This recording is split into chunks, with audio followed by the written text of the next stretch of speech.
What the scariest true story you know? I grew up in a funeral home. I helped out in the office. When I was about 15, we got a call from a man whose wife and infant baby had been murdered in cold blood. There were very few clues. It made headlines. Cops set up surveillance at the viewing. It was heartbreaking, as the mother was holding the baby in her arms. I was asked to take the flower cards and periodically get the husband and ask if he recognized the names. I then photocopied them and put them back. I did it because I was a kid, people knew me, and I was unobtrusive. I talked to the husband quite a bit. He seemed devastated and shaken.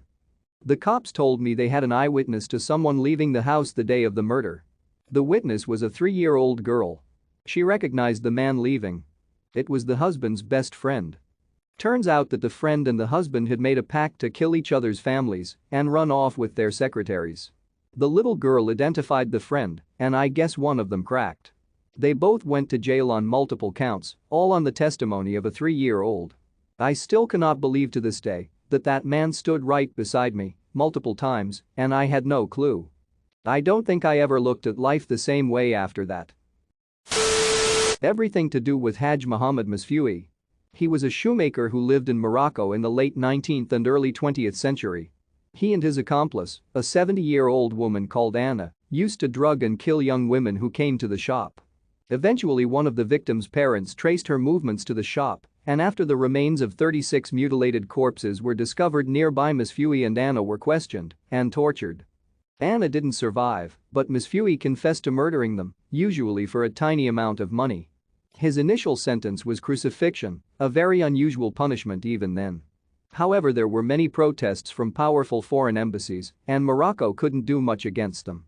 Instead, he was sentenced to beheading, a more common punishment.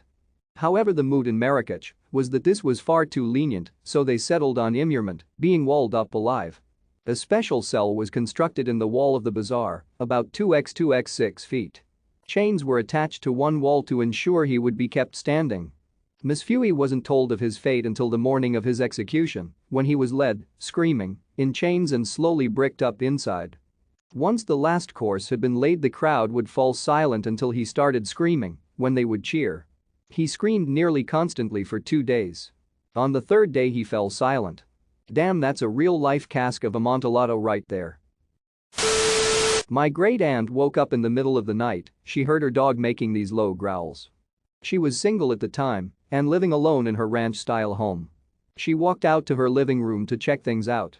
She didn't see or hear anything out of the ordinary, so she decided to make sure her door and front windows were locked. Door was locked, first window she checked was locked. When she lifted the mini blind on the second window, it was wide open and a guy in a ski mask was standing there. She said he laughed this evil laugh and said party time, then he started to climb in. She screamed that she had a gun. Her dog started barking his head off. The would-be rapist decided to bolt. My aunt did get a gun after that and learned how to use it. I can't even think about what would have happened to her if she didn't have her dog to warn her. James Bulger. He was just 2 years old and with his mom running errands. She let go of his hand to pay the cashier and he wandered away. 2 10-year-old boys spotted him, lured him toward them, took him by the hands and led him away. They took him to a remote location, pushing and kicking at him the whole time. Some people questioned the 2 kids with the crying toddler, but they lied, saying he was their brother, and nobody intervened further. They took him to a secluded spot and tortured him. I don't want to recount the torture details, it's just too gruesome. They left his body on some railroad tracks hoping that being run over by a train would make it look like an accident. He was found days later, his body severed in half by a train. The boys were caught and became the youngest convicted murderers in British history. Security footage from the day they took James shows them watching children, picking out a target. And they were just kids themselves. They were released at 18. One of them is back in jail for possessing child abuse photos on his computer. The most terrifying thing about this for me is that my own son is only 2 now, and James' murderers were just children too. It was premeditated and intentional and entirely random.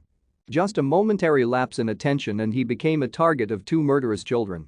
Children. To think that children younger than my stepson are capable of such a thing, ugh. Everything about this case is just horrifying. The one caught with the CP has had his identity changed about 4 times now for his protection. That's taxpayers' money going to keep this monster protected and safe. Copied from Wikipedia. Dangular Asalait, 19 May 1983 – 10 January 2000, was a Lithuanian girl who was sold as a sex slave in Sweden in late 1999. Her mother had abandoned her when she was 14 years old and left for the USA. When she was 15 to 16 years old, she was sent from Lithuania by an older man who pretended to be her boyfriend. He promised her a job as a berry picker in Sweden and gave her a fake passport. When she arrived in Sweden, a man welcomed her and locked her in an apartment in Malmö. He said she had to pay him 20,000 kroner for her passport and the transportation from Lithuania to Sweden. She soon understood she would be working as a prostitute. Asalait was forced to work as a prostitute for 2 weeks before she escaped the apartment she was imprisoned in. On 7 January 2000, she jumped off a bridge in Malmö after escaping from the apartment and getting raped by a group of men who pretended they would help her. She died 3 days later at a hospital. Her case stirred much debate on human trafficking. The New London School explosion. A school in Texas in 1937 tried to tap into natural gas on their own, and it ended up leaking and blowing up the school. It's the reason they make natural gas scented in Texas and probably the US now. I'm amazed I never heard of this in school because it seems like something that should be taught. I read some survivor stories and I had fucking nightmares. It was horrible. 3 in particular stuck with me. One was a 7 or 8-year-old girl. She saw her best friend and playmate with her entire body crushed by concrete with only her shoulders and head above it, and she still had a lollipop in her mouth like she didn't know what happened. Another was a guy, I think a 16 to 17-year-old, helping undig people and bring them out of the wreckage. He saw a dad holding his daughter crying his eyes out while the back of the girl's head was broken open with her brain on the ground next to her.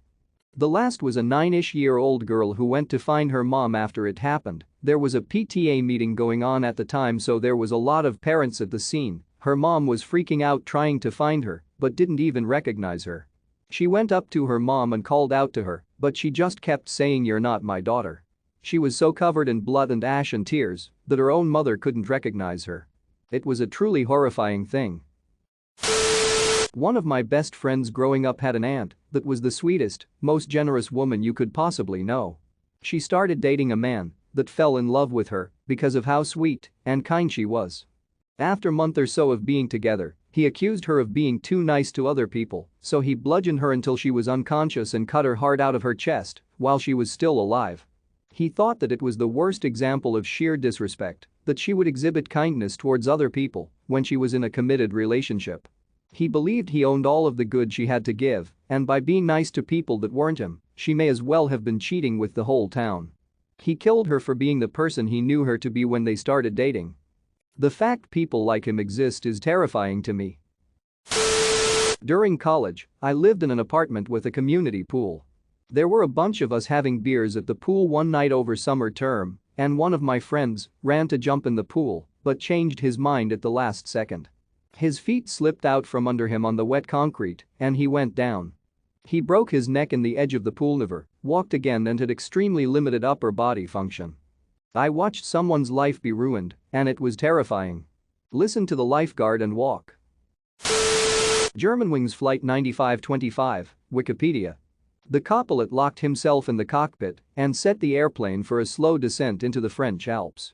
For 10 minutes, the crew desperately tried to get back into the cockpit, but in this post-9/11's world, the door was designed to withstand assault did not fail. This was a daytime flight. Passengers knew what was happening. They could see the mountains getting closer out the windows. This wasn't a quick, "what's that out," this was a long, drawn-out realization of what was coming, and the end was inevitable. Chilling. Even more dramatic is the fact that the flight was largely occupied by a school class on their way to visit Barcelona. My dad worked in a morgue during college in the 60s.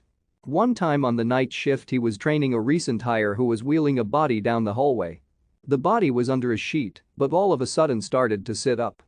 The guy immediately freaked out, ran out the doors and quit. Apparently a dead body can have muscle contractions in the abs causing it to start sitting up. The more you know, I guess. The story of Christopher Dunchaka, Dr. Death, who operated out of the Plano and Dallas area. He maimed 33 people and killed 2. He was an alleged neurosurgeon that didn't actually receive a proper medical education to operate, but still did so despite not fully being trained. No hospital would report him or take his license away. They would just pass him off to another hospital to continue injuring or killing people. He was the first doctor to be formally indicated with murder and sentenced to life imprisonment. My brother was a police officer. He had a call to check on the welfare of a mother who had not showed up for work. She had died on the sofa, and her little toddler brought the little diaper pad and laid down next to her and died of dehydration. The little kid had opened the lower cabinets and drawers in the kitchen looking for food. He still cries about it. And he's not the crying kind. Either something very similar happened in my town, or else we are thinking of the same person. I remember when it happened, I had my 3-year-old goddaughter show me that she could open the fridge, and her mother placed drinks and easily opened snacks in a bottom cupboard. Once my kid was able to really walk, I started teaching her how to open the pantry, how to use the water dispenser from the fridge, how to open simple packages of ready-to-eat food I left within her reach. My husband and my family all thought that it was nuts just asking for surprise messes. But my husband worked away from home for a week at a time at this point, sometimes out of cell phone range, and I had no one that I called every day. I showed everyone a similar article about a single mother of a toddler who died, and her child died of dehydration a few days later, and no one bugged me about it again, and then my family started hammering me with just checking on you calls texts every day for a long time. This one kid back in the early 20th century named Bobby Dunbar. He went missing, and after like a year of searching for him, his parents came across a man with a kid who looked a lot like Bobby. They believed it was their kid, and after a legal battle with the kid's supposed mother, they brought the kid home. A wild-ass parade happened due to the missing kid's return. He lived and died believing he was, in fact, Bobby Dunbar. Well, a few decades later, his granddaughter asked Bobby's nephew, I think, for a DNA sample so she could see if her and Bobby's nephew were related. Turns out, they weren't. Meaning the real Bobby Dunbar is still missing and probably died alone without his parents. Rich parents versus poor mother, she was going to lose. The family descended from poor Bobby through fits after the DNA proved he wasn't a Dunbar. All probably worried they'd lose the Dunbar inheritance. So they stole a woman's kid legally? Yep, the Dunbars were drunk and their kid fell into a lake full of gators. No mystery as to what happened to the real Bobby Dunbar. Fake Bobby aka Bruce Anderson actually remembered his real mother, Julie Anderson, and allegedly visited her and his siblings and half-siblings as an adult. The newspapers at the time painted Julie Anderson as an evil baby-stealing whore. She was unwed mother, and the baby she stole was her own. They also made a bullshit story up about fake Bobby running into Mrs. Dunbar's arms or his brother Alonzo Dunbar's arms and shouting their names when they were reunited. In actuality, Mrs. Dunbar said she didn't think that was her son, and the boy didn't act like he knew the Dunbars at all. It later came out that the Dunbars were presented with 5 different boys to choose from to be Bobby. A woman I worked with a few years ago told me how her life had changed drastically. She went from having a decent job to becoming an alcoholic and working as a cleaner. She had planned to move to Spain with her husband and young daughter and had a great job lined up out there. The plan was her husband and daughter would fly over first, and she would fly over a week or 2 later due to finishing her old job a little later than planned. Her husband rang her on the day he arrived and said the house was lovely and the furniture had arrived by ferry act. That was the last time she ever heard from him. Her husband and daughter was found dead by authorities a few days after she rang explaining she was concerned for their welfare as she had had no contact with them and she was extremely worried. It was carbon monoxide poisoning. It is so scary to think how fast your life can change. Nirbhaya Case 2012, Delhi. A female student boarded an off-duty bus with a male friend. They were returning home after watching a film. The 6 men, who were already on board, including the driver, attacked the couple, taking turns to rape the woman in the moving bus around the city before brutally assaulting her with an iron rod. Her friend was beaten and tied to watch the assault. They were then thrown out onto the roadside to die. Some passers-by found them naked and bloodied and called the police. 2 weeks later, after widespread protests that demanded India reckon with its treatment of women, the victim died in a hospital in Singapore, where she was taken for further treatment after her condition deteriorated in a Delhi hospital. All 6 people were arrested for the attack. One of them was found dead in jail in March 2013, having apparently taken his own life. Another, who was 17 at the time of the attack, was released in 2015 after serving 3 years in a reform facility. The remaining 4 were hanged in the capital's high-security Tyher prison.